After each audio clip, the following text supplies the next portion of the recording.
ফ্রান্সে পার্লামেন্ট নির্বাচনের ফল ঘোষণার পরপরই রাস্তায় নেমে আসেন হাজার হাজার মানুষ। তাদের এই আন্দোলন অভিবাসন বিরোধী কট্টরপন্থী দল RN এর বিরুদ্ধে। প্রথম দফার ভোটে 33% বেশি ভোট পেয়ে প্রথম স্থানে দলটি, কিন্তু এই কট্টর দলটিকে ক্ষমতায় দেখতে চান না ফ্রান্সের একাংশ মানুষ।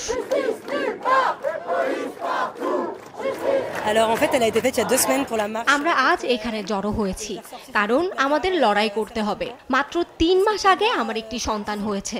আমি সত্যিই চাই না সে এমন এক পৃথিবীতে বাস করুক যে সরকার সংখ্যালঘুদের কোনো সম্মান করে না, যাদের মধ্যে কোনো সহানুভূতি নেই।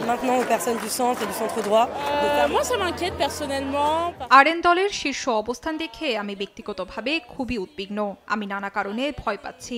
সামাজিক, অর্থনৈতিক ও অভিবাসীদের জন্য কোনো গঠনমূলক পদক্ষেপ নিতে দেখছি না।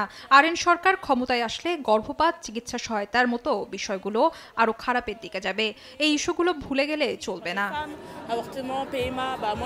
মেরিন লে পেনের অভিবাসন বিরোধী RN এর সম্ভাব্য সরকার গঠনে দুশ্চিন্তায় বামপন্থী ভোটাররা। ফলে রাতেও রাজধানী প্যারিসের বিভিন্ন জায়গায় চলে বিক্ষোভ। রাস্তায় আগুন জ্বালানোর পাশাপাশি ভাঙচুর চালাতে দেখা যায় তাদের অনেককেই। এতে ভীতি ছড়িয়ে পড়ে রাজপথে। RN দলটি বর্ণবাদ, ইহুদি বিদ্বেষ এবং অভিবাসন বিরোধী হিসেবে ব্যাপকভাবে সমালোচিত। দলটি ক্ষমতায় আসলে ফ্রান্সে অভিবাসীদের জন্য কঠিন থেকে আরও কঠিন হবে। লুৎফর কবির, নিউজ ডেস্ক, দেশ টিভি।